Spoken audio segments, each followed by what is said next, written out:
నమస్కారం ఘంటారావానికి స్వాగతం. ముందుగా ప్రధానాంశాలు. కాసేపట్లో ఏసీబీ కోర్టుకు ధనంజయ రెడ్డి, కృష్ణమోహన్ రెడ్డి. మద్యం కుంభకోణం కేసులో కస్టడీ కోరనున్న సిట్.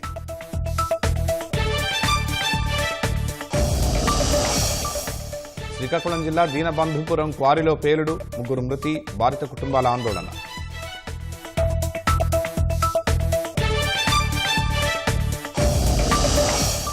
నూతన ఆర్టీసీ బస్సుల్లో ఫైర్ అలారం వ్యవస్థ, ప్రజలకు భద్రత కల్పించేందుకు ప్రభుత్వం చర్యలు.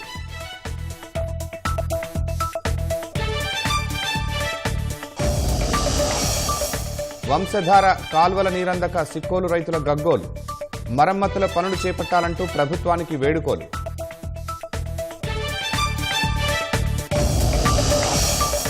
ముంబై ఎయిర్పోర్ట్లో 2 ఐసిస్ సానుభూతిపరుల అరెస్ట్.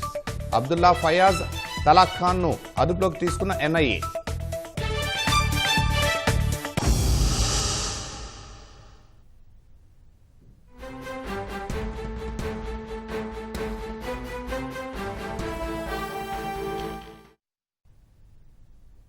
మద్యం కుంభకోణం కేసులో కాసేపట్లో ఏసీబీ కోర్టులో ధనంజయ రెడ్డి, కృష్ణమోహన్ రెడ్డిని సిఐడి అధికారులు హాజరుపరచనున్నారు. మరింత సమాచారం మా ప్రతినిధి జయప్రకాష్ అడిగి తెలుసుకుందాం.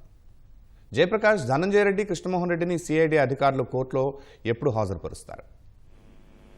శర్మ, ఇప్పుడే సిట్ కార్యాలయం నుంచి ఇద్దరిని, ధనంజయ రెడ్డి, కృష్ణమోహన్ రెడ్డి ఇద్దరిని తీసుకొని వెళ్లారు. ఇక్కడ నుంచి సిట్ కార్యాలయం నుంచి మొదట విజయవాడ ప్రభుత్వ ఆసుపత్రికి తీసుకువెళ్లి అక్కడ వైద్య పరీక్షలు నిర్వహించి ఆ పరీక్షల అనంతరం అక్కడ నుంచి విజయవాడ ఏసీబీ కోర్టుకి తీసుకొని న్యాయమూర్తి ముందు హాజరుపరుస్తారు. ఈ కేసులో ఇప్పటికే వీళ్ళిద్దరిని అరెస్ట్ చేసినట్లు ధృవీకరించారు. నిన్న రాత్రి 7:15కు అరెస్ట్ చేసినట్లు సిట్ అధికారులు తెలిపారు. అరెస్ట్ చేసిన తర్వాత 24 గంటల లోపు కోర్టులో ప్రవేశపెట్టాల్సిన అవసరం ఉంటుంది. వీళ్ళిద్దరూ చాలా కీలకంగా వ్యవహరించారు. మద్యం కుంభకోణంలో నగదుని మళ్లించడంలో వీళ్ళు చాలా కీలకంగా వ్యవహరించడంతో పాటు కృష్ణమోహన్ రెడ్డి కుమారుడు డైరెక్టర్ గా ఉన్న కంపెనీలను వాళ్ళు వినియోగించుకున్నారు. కొన్ని కంపెనీలను కూడా అప్పుడు సీఎం గా ఉన్నప్పుడే ఆ కంపెనీలను ఏర్పాటు చేయటం, వాటి ద్వారా ఈ లావాదేవీలు కొంత జరగటం జరిగిందని ఇప్పటికే సిట్ ధృవీకరించింది. ఈయనకి కృష్ణమోహన్ రెడ్డికి పలు కంపెనీలతోటి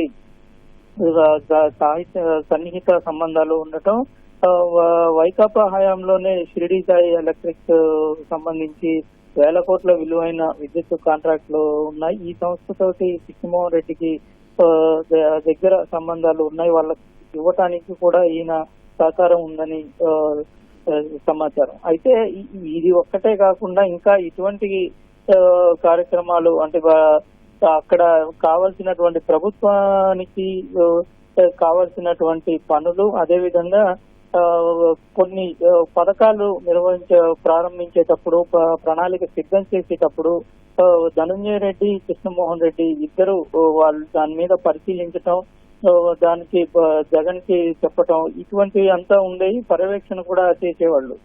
ఈ క్రమంలోనే ఇటు కుమారుడి కంపెనీలతో పాటుగా రియల్ ఎస్టేట్ రంగానికి సంబంధించిన కొన్ని కంపెనీలు కూడా అనుమానాస్పద లావాదేవీలు జరిపారని సిట్ దర్యాప్తు చేస్తుంది. దానికి సంబంధించి కొన్ని ఆధారాలు కూడా సేకరిస్తూ ఉంది.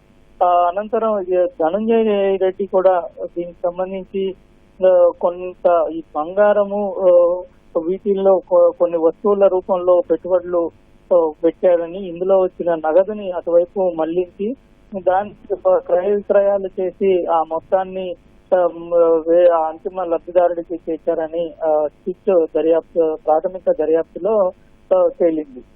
దీనికి సంబంధించి ప్రస్తుతానికి సిట్ వద్ద కొన్ని ఆధారాలు ఉన్నప్పటికీ పూర్తి స్థాయి ఆధారాలు సేకరించాలంటే ఖచ్చితంగా వాళ్ళని మరోసారి విచారించాల్సిన అవసరం ఉంది. ఇప్పటికే 3 రోజులు విచారించిన వీరికి కావాల్సినంత సమాచారం రాలేదు, వాళ్ళు సహకరించలేదు. ఇద్దరు సిట్ విచారణకు సహకరించలేదు. ఆ క్రమంలోనే అరెస్ట్ చేయాల్సిన పరిస్థితి ఏర్పడిందని సిట్ అధికారులు చెప్తూ ఉన్నారు. ఈ రోజు ప్రస్తుతం విజయవాడ ఆసుపత్రికి తీసుకువెళ్తూ ఉన్నారు. అక్కడ సాధారణ వైద్య పరీక్షలు చేసిన తర్వాత అక్కడ నుంచి ఇటు కోర్టు నిర్ణయం తర్వాత మళ్ళా వీళ్ళు కస్టడీ పిటిషన్ వేసి కస్టడీకి తీసుకునే అవకాశం ఖచ్చితంగా ఉంటుంది.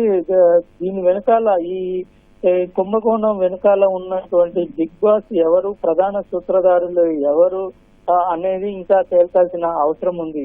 బయట కేవలం 3,200 కోట్లు ప్రాథమికంగా నగదు మళ్లించారని, అక్రమంగా ఒక కమిషన్ల రూపంలో కిక్ బ్యాక్ల రూపంలో వసూలు చేశారని తేలింది. అయితే ఇంకా తేలకుండా ఇందులో ఈ మద్యం కుంభకోణంలో ఇంకా తేలాల్సిన నగదు విషయం చాలా ఉంది అని సిట్ అధికారులు భావిస్తూ ఉన్నారు. దానికి సంబంధించి కూడా దర్యాప్తు చేయాలంటే ఇటువంటి కీలకమైన వాళ్ళని మళ్ళా కస్టడీకి తీసుకోవాల్సిన అవసరం ఉంది. ఇప్పుడు ఉన్నటువంటి ఈ తాజా అరెస్ట్ తోటి ఈ కేసులో 7గురికి ఈ సంఖ్య చేరింది. ఇందులో ఇప్పటికే 2 విచారించారు. 3వ నిందితుడిని కూడా ఈ రోజు 3వ రోజు విచారణ చేపడుతూ ఉన్నారు. ఇప్పటి వరకు సేకరించినటువంటి దర్యాప్తు వివరాలని, అందులో వచ్చిన విషయాలని తోటి మళ్ళీ కొత్త ప్రశ్నలు తీసుకొని వీళ్ళని కూడా మరోసారి కస్టడీకి తీసుకొని విచారించే అవకాశాలు అయితే మనకి కనబడుతున్నాయి. శర్మ, ధన్యవాదాలు జయప్రకాష్.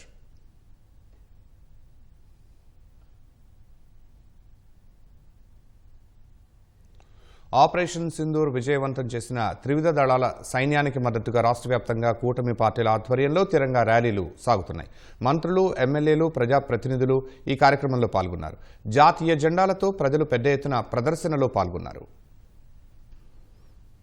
సరిహద్దుల్లో దేశానికి రక్షణగా ఉంటూ కాపలా కాస్తున్న సైన్యానికి మద్దతుగా గుంటూరులో కూటమి నేతల ఆధ్వర్యంలో తిరంగా యాత్ర చేపట్టారు. హిందూ కళాశాల సెంటర్ నుంచి లాడ్జ్ సెంటర్ వరకు నిర్వహించిన తిరంగా ర్యాలీలో కేంద్ర మంత్రి పెమ్మసాని చంద్రశేఖర్తో పాటు ఎమ్మెల్యేలు, మేయర్తో పాటు కూటమి నేతలు పాల్గొన్నారు. ఆపరేషన్ సింధూర్ విజయం సందర్భంగా సైనికులకు మద్దతుగా తిరంగా యాత్ర నిర్వహించారు. దేశ ప్రయోజనాల కోసం ప్రధాని మోదీ సరైన సమయంలో సరైన నిర్ణయం తీసుకున్నారని కేంద్ర మంత్రి పెమ్మసాని అన్నారు.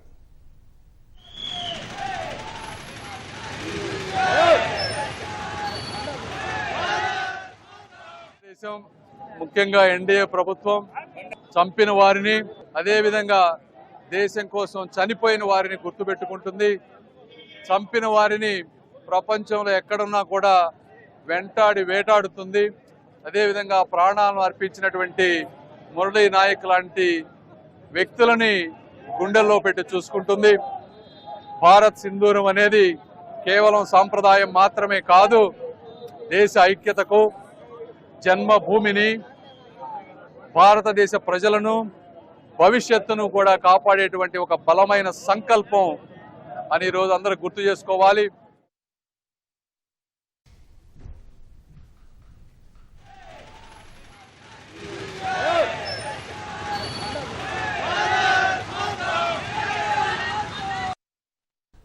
ఆపరేషన్ సింధూర్ విజయవంతమైన నేపథ్యంలో దేశ సైనికులకు కృతజ్ఞతలు తెలుపుతూ అనంతపురంలో తిరంగా ర్యాలీ నిర్వహించారు.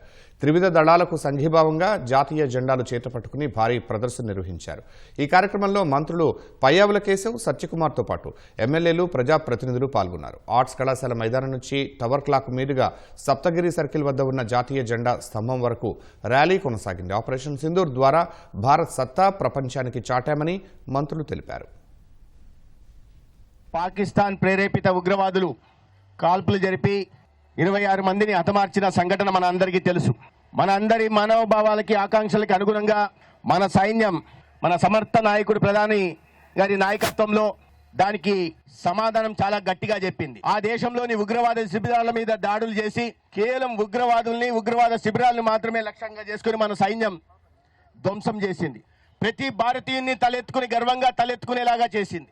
ఈ సందర్భంలో వాళ్ళ కుటుంబాలను వదిలి, వారి ఊరిని వదిలి, అనేక ప్రతికూల పరిస్థితుల్లో సరిహద్దుల్లో మనమందరం సురక్షితంగా ఉండాలని ప్రాణాలను ఎదురొడ్డి పోరాడుతున్న మన సైనికులందరికీ మనం మద్దతుగా నిలబడాల్సిన అవసరం ఉంది. త్రివిధ దళాలకు సంబంధించినటువంటి సైనికులకు మద్దతుగా ఈ దేశం మీ వెనకాల ఉంది. ఈ దేశం కోసం మీరు చేస్తున్నటువంటి త్యాగాన్ని దేశం గుర్తిస్తోంది. మేము మీకోసం సెల్యూట్ చేస్తూ ఈ భారతదేశం మొత్తం మీద కూడా మీ వెనకాల నడుస్తామని చెప్పడానికి మద్దతుగా పెట్టినటువంటి ఈ కార్యక్రమానికి, నడిపిస్తున్నటువంటి నరేంద్ర మోడీ గారి నాయకత్వానికి తోడుగా నిలవడానికి జరుగుతున్నటువంటి ఈ తిరంగా యాత్రలో మనమందరం భాగస్వాములవుతున్నందుకు గర్విస్తూ మరొక్కసారి బోలో భారత్ మాతాకి. గుంటూరు జిల్లా వేమూరులో జరిగిన తిరంగా యాత్రలో మంత్రి కొలుసు పార్థసారథి, ఎమ్మెల్యే నక్క ఆనంద్ బాబు పాల్గొన్నారు. ఆపరేషన్ సింధూర్లో పాల్గొన్న జవాన్ల అందరికీ మంత్రి సెల్యూట్ చేశారు. వీరమరణం పొందిన జవాన్ మురళీ నాయక్కి నివాళులర్పించారు.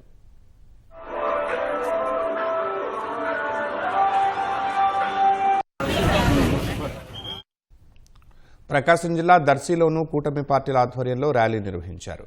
కురిచేడు రోడ్లోని పార్క్ నుంచి గడియారం స్తంభం వరకు విజయ యాత్ర ర్యాలీ నిర్వహించారు. ఈ కార్యక్రమంలో టీడీపీ నాయకురాలు గొట్టిపాటి లక్ష్మి పాల్గొన్నారు. చేపట్టినటువంటి పహల్గామ్ దాడికి వ్యతిరేకంగా ఉగ్రవాదులను భారతదేశం చేపట్టినటువంటి ఆపరేషన్ సింధూర్ ఈరోజు ఎన్టీఆర్ జిల్లా తిరువూరులో ఎమ్మెల్యే కొలికపూడి శ్రీనివాస్ ఆధ్వర్యంలో తిరంగా ర్యాలీ నిర్వహించారు. కూటమి నాయకులు, పట్టణ ప్రజలు జాతీయ పతాకాలు చేపట్టి ర్యాలీలో పాల్గొన్నారు. అయ్యప్ప స్వామి దేవాలయం నుంచి రాజుపేట వరకు ప్రదర్శన చేశారు.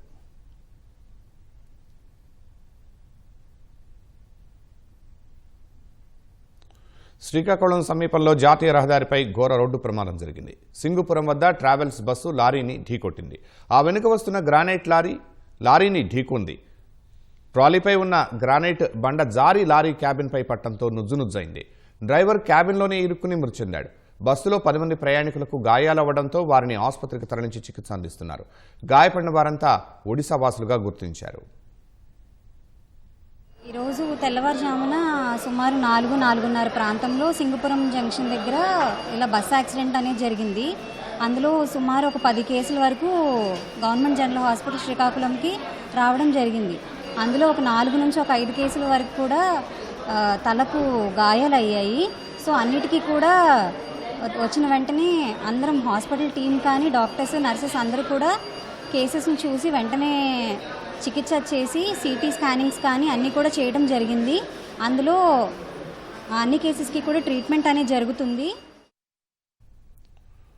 శ్రీకాకుళం జిల్లా మెలియాపుట్టి మండలం దీనబంధుపురం గ్రానైట్ క్వారీలో జరిగిన పేలుళ్లలో 3 కార్మికులు మృతి చెందారు. గ్రానైట్ బండలు వెలికి తీయటానికి పెట్టిన బాంబులు ప్రమాదవశాత్తు పేలటంతో టెక్కలికి చెందిన ముల్లంగి రామారావు, బడబందల అప్పన్నతో పాటు తమిళనాడుకు చెందిన ఆర్ముగం మృతి చెందారు. బంధువులు అక్కడికి చేరి పెద్ద ఎత్తున నిరసన వ్యక్తం చేశారు. ఆర్డీఓ కృష్ణమూర్తి పేలుడు జరిగిన ప్రదేశాన్ని పరిశీలించారు. గ్రానైట్ క్వారీలను మూసివేయించారు.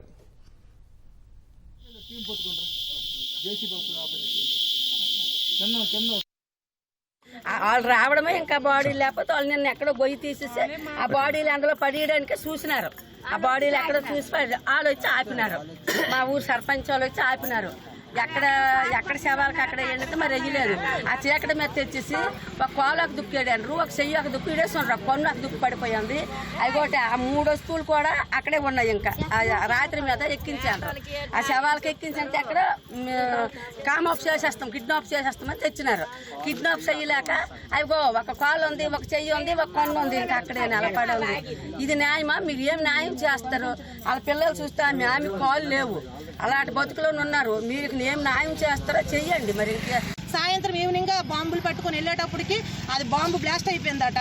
బ్లాస్ట్ అయిపోయిందని మాకు ఫ్యామిలీకి చెప్తే మేము ఎక్కడ ప్రాబ్లంగా క్రియేట్ చేస్తామని చెప్పి అలర్ట్ చేశారంటే ఏంటి వర్షం మబ్బులు పేలాయి, ఉరుములు వచ్చాయి, ఉరుముల ద్వారా పేలిపోయాయి అని కవర్ చేశారు సార్. చెప్పారు మా ఫ్యామిలీకి మెరుపులు వచ్చాయి, మెరుపుల వల్ల పడిపోయి చచ్చిపోయాయని చెప్పారు తప్ప కానీ మీ వాళ్ళు బాంబులు పేలిపోయని మాకు చెప్పలేదు సార్. మాకు కప్పి పుచ్చేశారు సార్. కప్పి పుచ్చేసి మా ఫ్యామిలీలకు కూడా ఇన్ఫార్మ్ చేయలేదు సార్.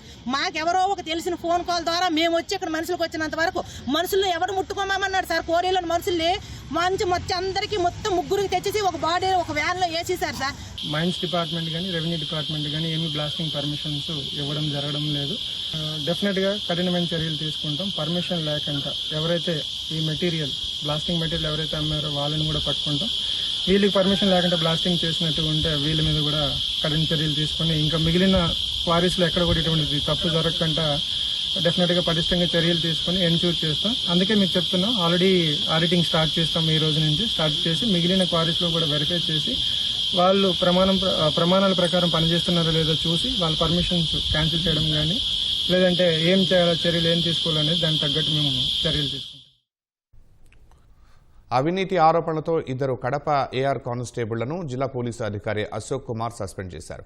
కడప ఏఆర్ విభాగంలో కానిస్టేబుల్గా పనిచేస్తున్న సిద్ధారెడ్డి పలు రకాల వ్యాపారాలు చేస్తున్నాడని ఆరోపణలు రావడంతో పోలీసు అధికారులు విచారణ చేపట్టారు. నిజమని తేలడంతో విధుల నుంచి సస్పెండ్ చేశారు. రామ్మోహన్ రెడ్డి అనే మరో కానిస్టేబుల్పై పాలకొండలో ప్రేమ జంటలను ఫోటోలు తీయించి బెదిరిస్తూ డబ్బులు వసూలు చేస్తున్నాడని ఆరోపణలు వచ్చాయి. అనుచరులను ఏర్పాటు చేసుకుని ఈ దందా చేస్తున్నట్లు పోలీసుల విచారణలో తేలింది. ఇటీవల ఓ యువతి తన స్నేహితులతో పాలకొండకు రాగా ఆమె ఫోటోలు తీసి బెదిరించి డబ్బులు వసూలు చేశాడని ఆరోపణలు వచ్చాయి. మరింత డబ్బు కావాలని వేధించడంతో యువతి ఆత్మహత్య చేసుకుంది. పోలీసులు కేసు నమోదు చేసి దర్యాప్తు చేయగా రామ్మోహన్ రెడ్డిని కీలక నిందితుడిగా గుర్తించారు. అతనిని అరెస్టు చేసి రిమాండ్కు తరలించారు. ప్రజా రవాణా వాహనాల్లో అగ్ని ప్రమాదాలు జరగకుండా ప్రభుత్వం ప్రత్యేక చర్యలు చేపట్టింది. అన్ని ప్రభుత్వ, ప్రైవేటు వాహనాల్లో ఫైర్ అలారంను తప్పనిసరి చేస్తూ ఉత్తర్వులు జారీ చేసింది. ముందుగా నూతన ఆర్టీసీ బస్సుల్లో ఫైర్ అలారం వ్యవస్థను ప్రవేశపెట్టింది. విమానాల్లో ఉన్న తరహాలో సెన్సర్లతో పనిచేసే ఫైర్ అలారంను ఆర్టీసీ బస్సుల్లో ఏర్పాటు చేసి ప్రజలకు భద్రత కల్పిస్తోంది. ఈ ఫైర్ అలారం ఏమిటి, ఎలా పనిచేస్తుంది వంటి వివరాలు మా ప్రతినిధి వెంకటరమణ అందిస్తారు. ప్రజా రవాణా వాహనాల్లో అగ్ని ప్రమాదాలను నివారించడమే లక్ష్యంగా రాష్ట్ర ప్రభుత్వం ప్రత్యేకంగా చర్యలు తీసుకుంటోంది. రోజు లక్షలాది మందిని ప్రయాణికులను గమ్యస్థానాలకు చేర్చేటువంటి ఆర్టీసీ బస్సుల్లో ప్రత్యేకంగా ఫైర్ను గుర్తించేటటువంటి అలాగే అగ్నిని ఆర్పేటటువంటి పరికరాలను ఏర్పాటు చేస్తుంది. దీనికి సంబంధించి ఆర్టీసీలో సరికొత్తగా రోడ్డెక్కేటటువంటి అన్ని బస్సులను కూడా ఫైర్ అలారం అలాగే మంటలను ఆర్పేటటువంటి పరికరాలను ఏర్పాటు చేస్తుంది. ప్రస్తుతం మనం చూడవచ్చు, ఈ బస్సు సూపర్ లగ్జరీ బస్సు. దూర ప్రాంతాలకు నడిచేటటువంటి ఈ బస్సులో ప్రత్యేకంగా ఈ వ్యవస్థను ఆర్టీసీ ఏర్పాటు చేసింది. ఈ బస్సులో ఎలాంటి ప్రమాదాలు జరగకుండా, అగ్ని ప్రమాదాలు జరగకుండా ఉండేందుకు ఒకవేళ జరిగినా కానీ వెంటనే గుర్తించి ఆర్పేందుకు గాను ప్రత్యేకంగా వ్యవస్థను అయితే ఏర్పాటు చేశారు. ప్రస్తుతం ఆ వ్యవస్థ ఎలా ఉంది, అది ఎలా పనిచేస్తుంది అనేటువంటి విషయాన్ని మనం చూద్దాం. చూస్తే కనుక ఇటు డ్రైవర్ గారు కూర్చునేటటువంటి సీటు ముందే ఈ ఫైర్ అలారం వ్యవస్థను ఏర్పాటు చేయడం జరిగింది. ప్రస్తుతం మనం చూస్తున్నాం, ఎర్రగా బల్బులాగా కనిపిస్తున్నటువంటి అదే ఫైర్ అలారం వ్యవస్థ అది. దీన్ని సరికొత్తగా ఆర్టీసీ బస్సులో ఏర్పాటు చేశారు. ఎక్కడైతే ఇక్కడ ఇంజన్ దగ్గర కానీ ఈ క్యాబిన్లో, డ్రైవర్ క్యాబిన్లో ఎక్కడైనా సరే స్మోక్ అంటే పొగ వచ్చినా లేదంటే మంటలు వచ్చినా కానీ, ఫైర్ ఎక్కడ వచ్చినా కానీ వెంటనే అప్రమత్తమై పెద్ద ఎత్తున శబ్దాన్ని వినిపిస్తుంది. వెంటనే డ్రైవర్ను అలర్ట్ చేస్తూ ఉంటుంది. తద్వారా వెంటనే దాన్ని ఫైర్ను కానీ లేదంటే పొగను కానీ గుర్తించిన డ్రైవరు వెంటనే వాటిని ఆర్పేందుకు చర్యలు తీసుకునే విధంగా చూడవచ్చు. ఇక్కడ సిలిండర్లను, మంటలను ఆర్పేటటువంటి సిలిండర్ను కూడా డ్రైవర్ క్యాబిన్లోనే ఏర్పాటు చేశారు. ఇక్కడ ఒకటి, అలాగే డ్రైవర్ సీటు వెనకన కుడి చేతి వైపున మరో సిలిండర్ను, మొత్తం 2 సిలిండర్లను ఇక్కడ ఏర్పాటు చేశారు. ఈ మంటలు కానీ అలా పొగను కానీ వెంటనే నివారించేలా ఈ అందుబాటులో ఉండేందుకు గాను ఈ వ్యవస్థను ఏర్పాటు చేస్తారు. అదేవిధంగా చూస్తే ఇటు ప్రయాణికులు కూర్చునేటువంటి ఈ క్యాబిన్లోను కూడా ఈ ఫైర్ అలారం వ్యవస్థను కూడా ఏర్పాటు చేశారు. ప్రస్తుతం చూడవచ్చు, ఈ సరికొత్తగా రూపొందించి కొత్తగా కొన్ని బస్ బాడీ ఏర్పాటు చేసినటువంటి బస్సు ఇది. ప్రస్తుతం మనం చూస్తే కనుక ఇది ఎమర్జెన్సీ ఎగ్జిట్ వద్ద ఈ ఎర్రగా బల్బులాగా ఉన్నటువంటి ఇదే ఫైర్ అలారం వ్యవస్థ. ఇది ఎక్కడ బస్సులో ఈ ప్రయాణికులు కూర్చున్నటువంటి ఈ క్యాబిన్లో ఎక్కడైనా సరే పొగ వచ్చిన, చిన్నపాటి పొగ వచ్చినా కానీ లేదంటే స్పార్క్ వచ్చినా, షార్ట్ సర్క్యూట్ లాంటి ఏమైనా జరిగినా, ఏదైనా ప్రయాణికులు ఏదైనా పొరపాటున బీడీ లేదంటే సిగరెట్ కానీ అలాంటివి వెలిగించినా కానీ, ఇలా అగ్గిపుల్లలు లేదంటే వెలిగించినా కానీ వెంటనే ఇక పెద్ద ఎత్తున సౌండ్ చేస్తూ అలారం మోగుతుంది. దీన్ని గుర్తించినటువంటి వెంటనే తోటి ప్రయాణికులు కావచ్చు, అలాగే సిబ్బంది కానీ వెంటనే డ్రైవర్ క్యాబిన్లో ఏర్పాటు చేసినటువంటి ఈ సిలిండర్ల ద్వారా మంటలను వెంటనే ఆర్పేలా ఈ వ్యవస్థను ఏర్పాటు చేశారు. ఈ బస్సుల్లో ఎక్కడ కూడా అగ్ని ప్రమాదాల వల్ల ఎక్కడ ప్రాణాలు కోల్పోకుండా అదే నష్టం జరగకుండా ఉండేలా ఆర్టీసీ ఈ తరహా చర్యలు తీసుకుంటుంది. ఈ రాష్ట్ర ప్రభుత్వం ఇకపై అన్ని ప్రజా రవాణా వాహనాలన్నింటిలోనూ కూడా ఇదే తరహాలో ఈ ఫైర్ అలారం వ్యవస్థను అలాగే ఫైర్ను ఆర్పేటటువంటి వ్యవస్థను తప్పనిసరి చేసింది. ఈ వ్యవస్థ ఉంటేనే బస్సులను లేదంటే వాహనాలను కానీ రిజిస్టర్ చేస్తుంది. రిజిస్ట్రేషన్ చేసే విషయంలో కఠినంగా వ్యవహరించాలని చెప్పేసి రాష్ట్ర ప్రభుత్వం రవాణా శాఖ కూడా ఆదేశాలు ఇచ్చిన మేరకు రవాణా శాఖ చాలా పటిష్టంగా ఈ వ్యవస్థ ఉంటేనే వాహనాలను రిజిస్ట్రేషన్ చేసి రోడ్డెక్కిస్తుంది. లేని పక్షంలో ఎట్టి పరిస్థితులను కూడా బస్సులను ప్రయాణికులను ఎక్కించుకునేందుకు అనుమతి ఇవ్వడం లేదు. ఇటు ప్రైవేట్ ట్రావెల్స్ కావచ్చు, అదేవిధంగా స్కూల్ బస్సులు, అదేవిధంగా ఆర్టీసీ బస్సులు కావచ్చు, ఇతర ప్రజలను రవాణా చేసేటటువంటి ఏ తరహా వాహనమైనప్పటికీ కూడా తప్పనిసరిగా ఈ ఫైర్ను గుర్తించేటటువంటి అలాగే ఫైర్ను ఆర్పేటటువంటి వ్యవస్థను తప్పనిసరిగా ఏర్పాటు చేయాలని చెప్పేసి ఆదేశాలు తెలియజేసి చాలా పటిష్టంగా అమలు చేస్తుంది. రాష్ట్ర వ్యాప్తంగా రోడ్డెక్కేటటువంటి అన్ని కొత్త బస్సులను కూడా ఆర్టీసీ ఈ వ్యవస్థను తప్పనిసరిగా ఏర్పాటు చేసి తద్వారా ప్రయాణికులకు భద్రత కల్పించేలా చర్యలు తీసుకుంటోంది. కెమెరామెన్ బిఎన్ఆర్తో కలిసి Venkataramana, ETV news, Vijayawada. SECI సీఎండీని కేంద్ర ప్రభుత్వం పదవి నుంచి తొలగించింది. జగన్తో బంధం ఏర్పరచుకున్న ఎవరికైనా జైలు, పదవీ గండం తప్పదని మరోసారి నిరూపితమైంది. ఎంపీగా జగన్ రాజకీయ ప్రస్థానం మొదలైనప్పటి నుంచి ఇదే పరిస్థితి కొనసాగుతోంది. దీనికి పారిశ్రామికవేత్తలు, రాజకీయ నేతలు, అధికారులు ఎవరూ అతీతం కాదు. తాజాగా సెకీ సీఎండీ రామేశ్వర్ ప్రసాద్ గుప్తాకు ఆలస్యంగా అయినా తగిన సత్కారం జరిగింది. Solar energy corporation of India CMD Rameshwar Prasad గుప్తాకు మరో నెలలో పదవీకాలం ముగియనున్న తరుణంలో విధుల నుంచి తప్పిస్తూ కేంద్రం ఆకస్మిక నిర్ణయం తీసుకుంది. కేంద్ర ప్రభుత్వ రంగ సంస్థపై వరుసగా వస్తున్న ఆరోపణలే ఈ చర్యకు కారణమని తెలుస్తోంది. వైసీపీ ప్రభుత్వ పెద్దకు అదానీ గ్రూప్ 1750 కోట్ల లంచం ఇచ్చినట్లు 2024 నవంబర్లో వచ్చిన ఆరోపణలపై అమెరికా దర్యాప్తు సంస్థ దాఖలు చేసిన అభియోగ పత్రంలో సెకీ పేరు ప్రస్తావనకు వచ్చింది. సెకీ నిర్వహించిన బిడ్డింగ్లో ప్రాజెక్టులు దక్కించుకున్న సంస్థలు విద్యుత్ విక్రయ ఒప్పందాల కోసం అప్పటి ప్రభుత్వ పెద్దకు లంచం ముట్టజెప్పినట్లు యుఎస్ డిపార్ట్మెంట్ ఆఫ్ జస్టిస్ పేర్కొంది. రాష్ట్ర డిస్కంలతో సెకీ కుదుర్చుకున్న ఒప్పందంతో పాటు సంస్థపై వచ్చిన మరికొన్ని ఆరోపణల నేపథ్యంలో ఆ సంస్థ సీఎండీపై కేంద్రం తీవ్ర నిర్ణయం తీసుకుందన్న వార్తలు వచ్చాయి. జగన్ కు సన్మానం చేయడం మాట ఎలా ఉన్నా ఏకంగా సీఎండీ రామేశ్వర ఉద్యోగమే పోయింది. సెకీతో 7000 మెగావాట్ల విద్యుత్ విక్రయ ఒప్పందాలు మొదటి నుంచి వివాదాస్పదమే. ఈ ఒప్పందానికి సంబంధించి 2021 సెప్టెంబర్ 15న సెకీ లేఖ రాయగా ఆ మరుసటి రోజు కేబినెట్ సమావేశంలో టేబుల్ ఎజెండాగా ప్రభుత్వం దీనిని తీసుకొచ్చింది. 2021 డిసెంబర్ 1న సెకీతో ప్రభుత్వం ఒప్పందం చేసుకుంది. ఇది జరిగిన 3 ఏళ్ల తర్వాత అమెరికా దర్యాప్తు సంస్థలు సంచలన విషయాలు వెలుగులోకి తెచ్చాయి. ఒప్పందం వెనుక అదానీ సంస్థ అప్పటి ప్రభుత్వ పెద్దకు లంచాలు ఇచ్చినట్లు నివేదికలో ప్రస్తావించడం సంచలనమైంది. ఆరోపణలన్నీ జగన్ వైపే వేలెత్తి చూపిస్తుంటే ఆయన మాత్రం బుకాయించే ప్రయత్నమే చేశారు. ఇదే సెకీ తమిళనాడుకు, ఒరిస్సాకు, ఛత్తీస్గఢ్కు కూడా అమ్మింది.